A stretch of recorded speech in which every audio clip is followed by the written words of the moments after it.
Zdravo, ja sam Viktorija i danas ću vam pokažem kako da napravite božićnog ježa.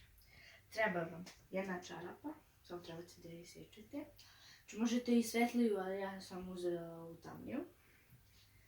Žito, piljevina i neki stikeri, neka dekoracija za nož, sić i usta.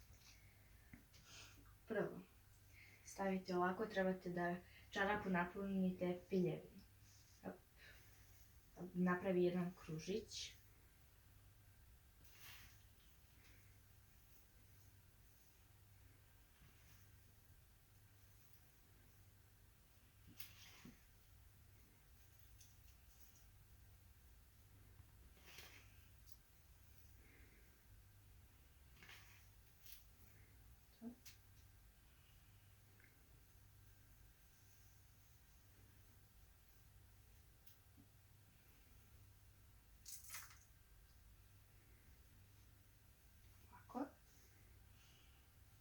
Sad morate malo da oblikujete, kao neki krompirić.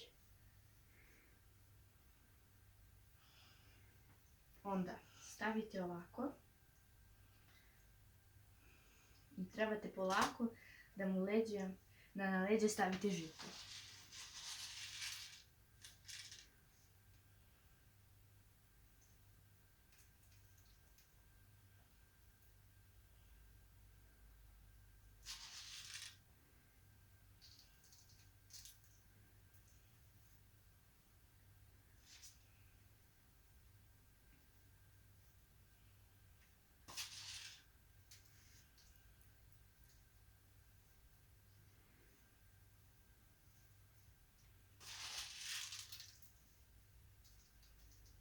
Ne trebate na njuškicu samo na leđa. I onda samo ga okrenete i vežete. To.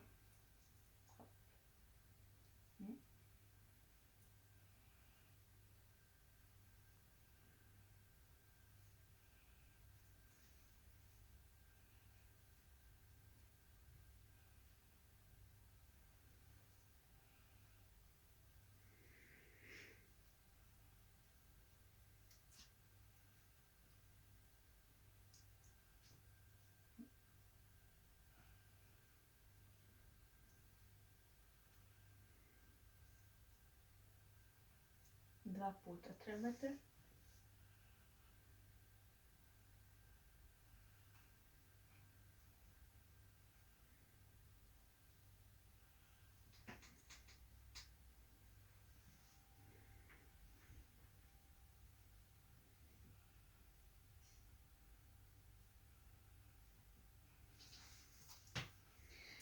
Sad stiže mali najlakši deo. Znači ovako.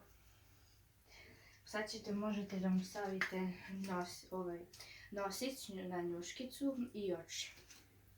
Samo da mu napravite njuškicu. Tu ovako.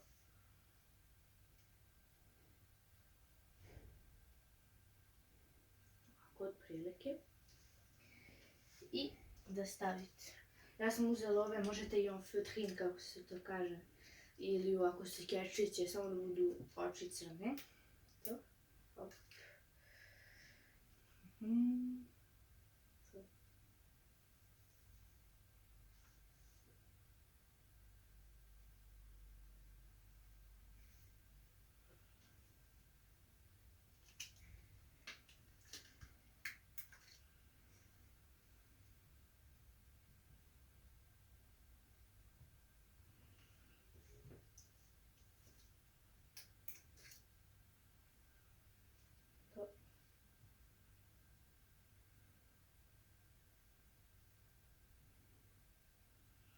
Sad, na primjer, ja sam uzela neku mašnicu. Evo, možete i vi ako hoćete mašnicu, šmaricu.